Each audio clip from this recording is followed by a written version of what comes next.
All right. Welcome to our July WSA learning session titled Effective Action Planning Best Practices. A few housekeeping items before we get started. All participants will be placed on mute for the presentation. If you have questions for Sheena, please include them in the chat and we will address them at the very end of the presentation. We'll be monitoring throughout. We are recording the session and we'll send it out to all attendees within 48 hours. So to start, it is my pleasure to introduce Sheena Lyons, Executive Consultant at Workforce Science Associates. Sheena brings over a decade of experience working closely with senior leadership teams and frontline managers. Her expertise lies in driving organizational results by focusing on talent selection and development strategies and implementing impactful employee engagement initiatives. Sheena's work spans local and global landscapes, effectively partnering with organizations of all sizes and across various industries. Her clients regard her as a trusted advisor who builds strong relationships and leverages employee feedback to provide professional insights that drive significant organizational impact. Please join me in welcoming Sheena Lyons. Thank you so much, Shelley, and thank you all for continuing to join our monthly learning series, or if this is your first one, we're really excited that you're here. We've been really eager to gather for this highly anticipated session, given its importance within any listening program, whether you're administering a survey for the first time or continuing to evolve an existing program. So today we're going to discuss a best practice 4-step action model, the power of action planning, as well as a methodology for goal setting known as gap closure. So in an earlier session, we discussed 6 core steps to a successful implementation, and action planning is that final 6th, though ongoing step for your successful implementation. Using the results from your survey to drive prescriptive action is the most important aspect of your entire program. If your employees don't see the tangible impacts from their participation, they'll be less likely to participate in future surveys, among other things, of course. So we recommend that you adhere to a simple 4-step approach for your post-implementation plans. Understand, share, act, and commit. Understand the results and where your best opportunities for improvement are. Sharing those results with your teams to discuss collectively. Acting on the feedback as doing nothing is worth for your program than anything. And finally, committing to ongoing and future listening, as well as following through on your actions. Now, key in the understand phase and a critical element of action planning is ensuring efforts are focused toward the right things. Science and statistics really help stack the odds in leaders' favor for identifying the right issues to focus on, which is generally accomplished by identifying key drivers through various analyses like you see, such as correlation, regression, relative weights analysis, or even a backward regression approach. For simplicity, correlation analyses are what is most commonly done and recommended, as this is an approach that can go down to individual managers with small teams. It can be done directly within your client dashboards, and it's also less complex and more easy to understand for those who don't have a statistical background compared to other analyses.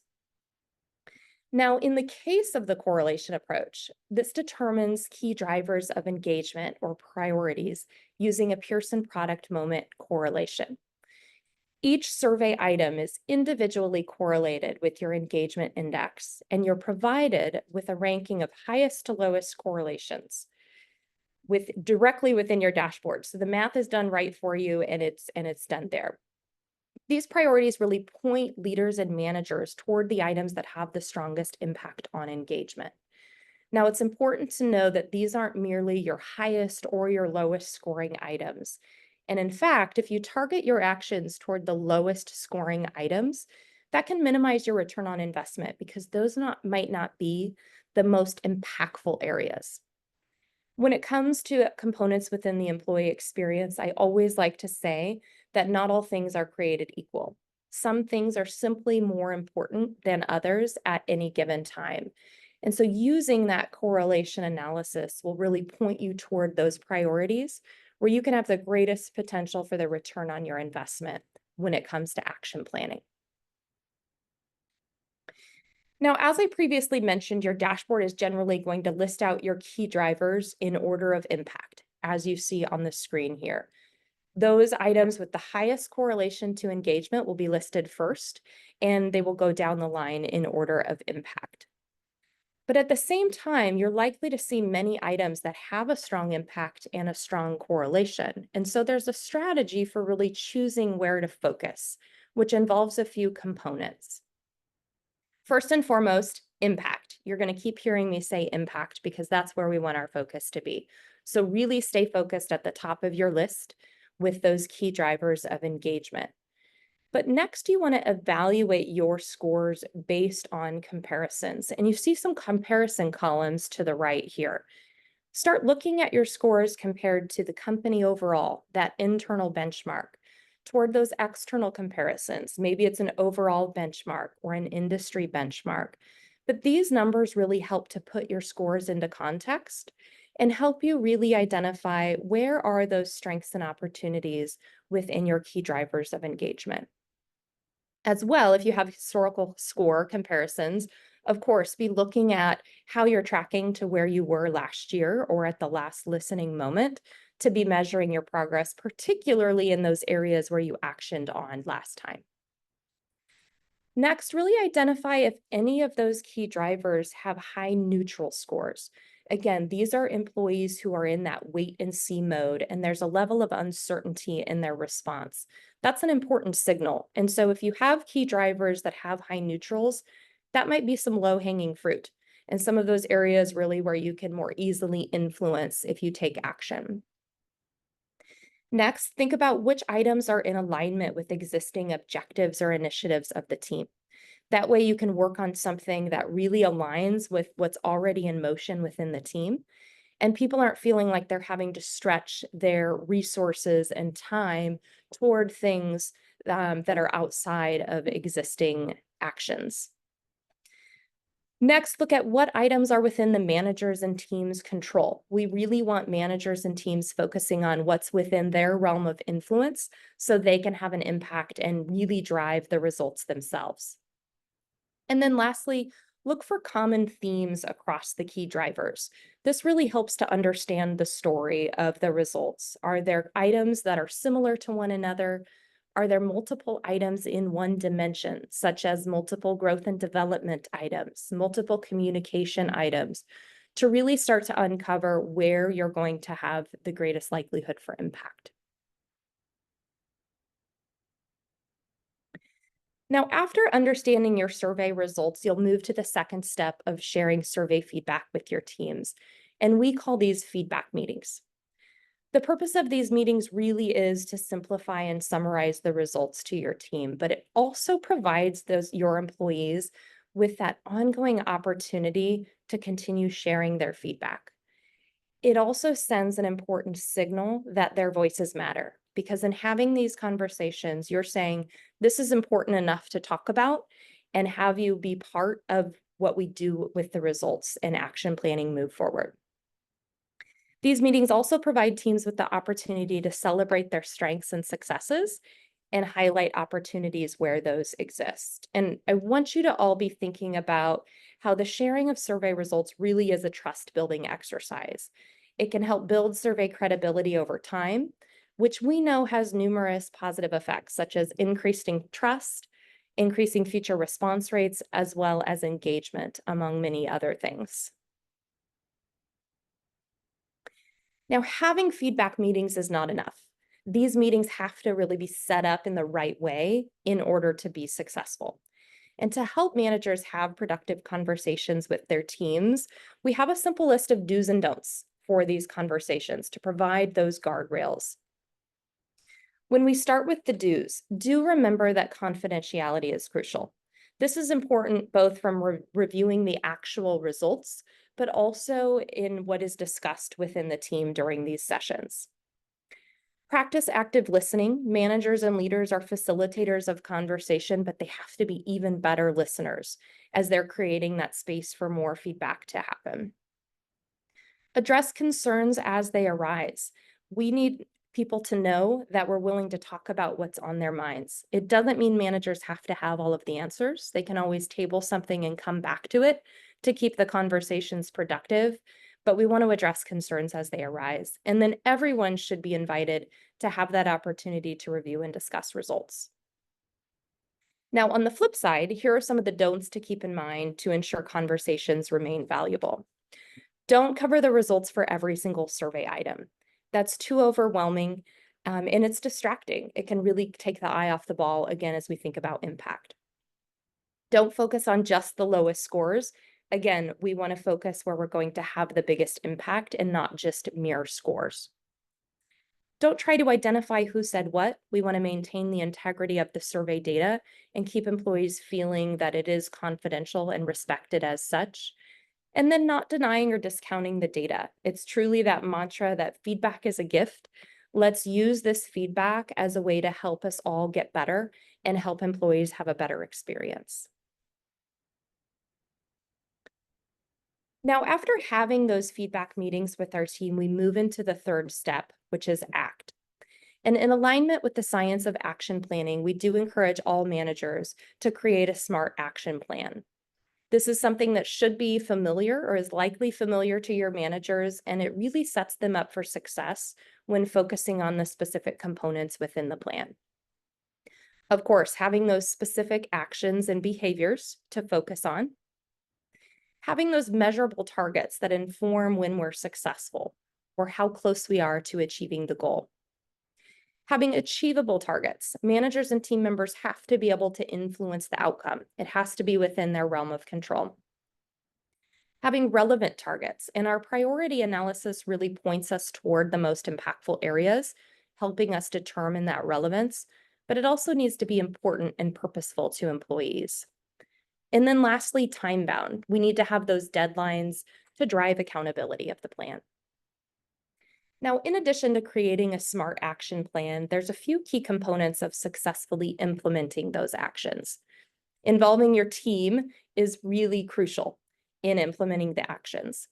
Taking action can't solely rest upon just the manager. As well, it's important to identify those accountabilities collaboratively with the team. Think about who's responsible for what. Take a look at the plan and think through what needs to be delegated, who owns what, and also what checkpoints are in place to ensure that we've got the progress and updates being shared along the way. Then this moves us into the last step of that four-step model, commit. It's important that managers really understand that this is an ongoing process and that very fact is reinforced throughout the organization as well.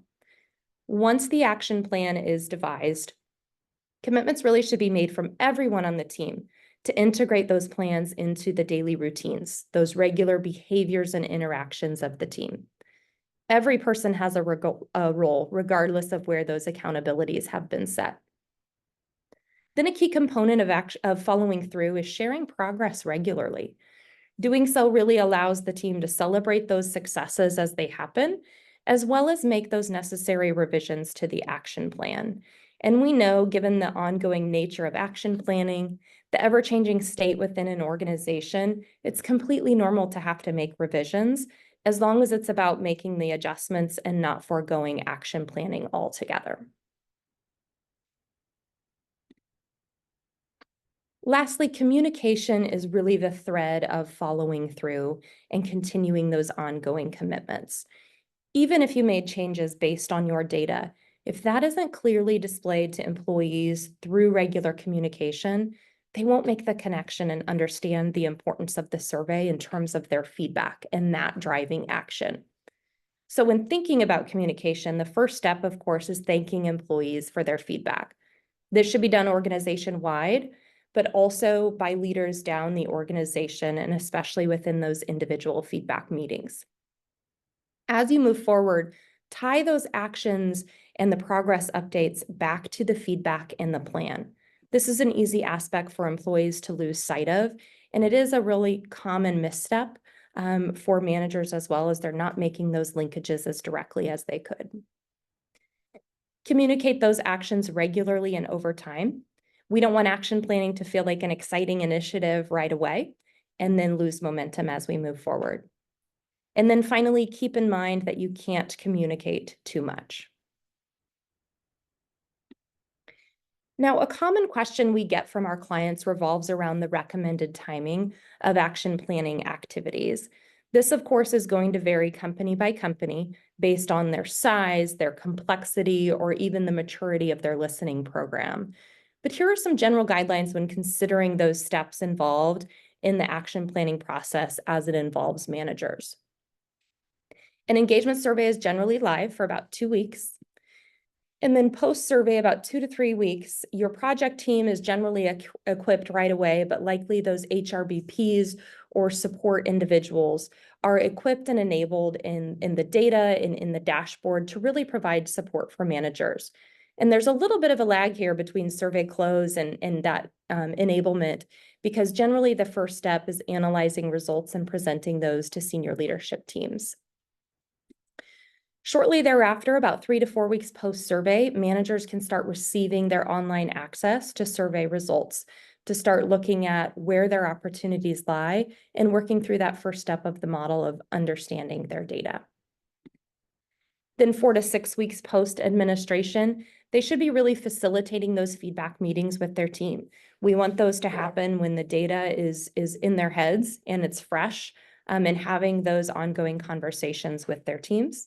That then moves them into the action planning phase, and managers really collaboratively finalizing those action plans with their team anywhere from 5 to 8 weeks post-survey administration, that they can begin integrating those into their daily routines. It takes a while for changes to be felt, so the sooner we can get those meaningful action plans identified, the sooner we can start embedding them into our day-to-day work. Now, the importance of action planning can't be understated, and it's the exact reason why all of you are joining us today.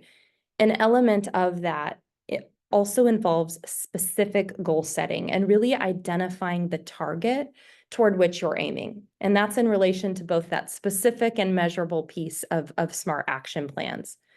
We really boil it down to 3 simple facts to goal setting from an organizational perspective. Organizations that set goals simply outperform those that don't. So the mere act of setting goals elevates your likelihood of success. Organizations that set specific goals outperform those who set general goals. The more specific the goal, the greater the likelihood of success. And then organizations that set difficult goals outperform those that set easy goals. Companies really betting on themselves through the difficult goals says a lot about their ambition and commitment. Now, as a methodology for setting those specific targets is one we call gap closure method. And this method actually allows you to take into account your current score when thinking about setting a goal for a particular item, rather than setting arbitrary goals that don't take into account individual nuances. So we're going to walk through those steps as well as an example as we go to really set you up for using the method. The first step of this is to identify your gap, which is the distance your score is from perfection or from 100%. So you subtract your percent favorable score from 100%. For this example, we're going to use 70% favorable. So on the item I chose to action plan on, my team scored 70% favorable. When we subtract that from 100%, we're at 30%. So 30% is our gap. Now we want to multiply that gap by the amount we want to improve, or our improvement goal. And in year 1, we recommend setting a gap closure goal of between 10 and 20%, depending on how ambitious you want to be. If you're able to make a lot of improvement, you might lower that to 5 to 10% in subsequent years as your gap gets smaller, and which narrows your improvement window in general. But for the purpose of this example, we're going to aim for a 10% improvement goal. So we take our 30% gap, multiply that by our 10% improvement goal, and we have 3%.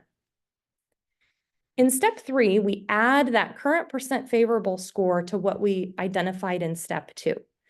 So I'm taking my original 70% favorable, adding the 3% that we identified in step 2, which is giving us 73%. Finally, this provides us with our overall goal. Our target goal for this specific item in next year's survey is 73% favorable, as this would help us close that gap by 10%. Now, I'd like to tie it up with this slide that really reinforces the power of action planning. Taking action builds survey credibility, that belief and trust in the survey process. And a common item we recommend within an engagement survey refers to exactly that belief in the survey. So the version you see here at the top of the screen is more suitable for someone who's surveyed before, and we're following up to say, have you seen any changes?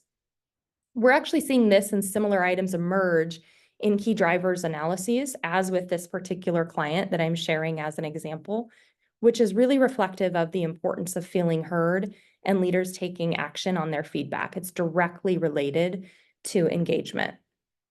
So for this particular client, 68% of their employees responded favorably to this item in this year's survey. 68% say, yes, I've seen change. That's a 12% improvement from their scores from last year. That was 56% favorable. And their current score is 18 percentage points above that overall norm. So they're far outperforming those internal and external benchmarks. Now, when we look at the engagement score for groups based on how they responded to this question, we see that for the 68% of employees who said, yes, I see change, their engagement score is an 88%. Keep in mind, 73% is our global average, so they're well above that average. For the 22% who say, I'm not sure if change has happened, their engagement's a 51%. And for the 10% who said, no, I don't see change happening, their engagement's a 29%. So this is a difference of 59 percentage points between those who do and don't see engagement or changes happening. There's ample opportunity within that middle group, those who aren't sure. This is generally a signal that leaders and managers have an opportunity to better connect the actions back to the feedback. So employees really know where it's coming from, and it really is a result of previous surveys. Now, not only are those who see positive change more engaged, but they are 5 times more likely to perceive communication to be transparent within the organization. They're much more optimistic there's a future for them here. They're 4 times more committed to the organization in terms of their intent to stay.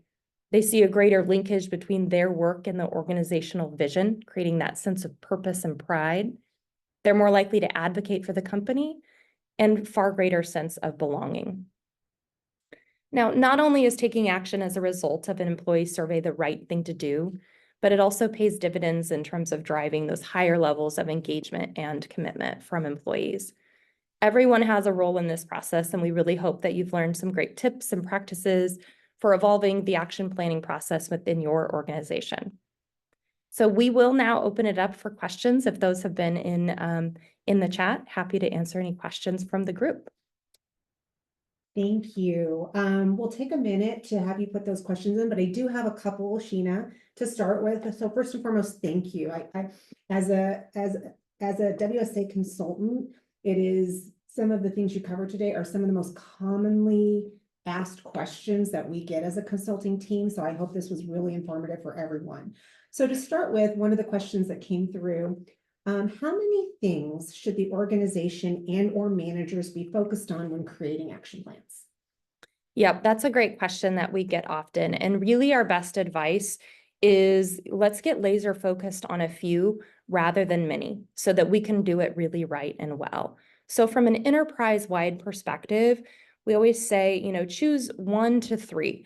Obviously, they can vary in complexity, and so that's why the range, but choose 1 to 3 things to really invest in and be committed to. And then at that manager level, pick 1, maybe 2 things. We know managers have a lot going on. They have a lot of commitments and operational goals in motion. It doesn't have to be a lot of plans, and nor should it be. Really 1 to 2 actions that are going to be meaningful for your team is what we recommend.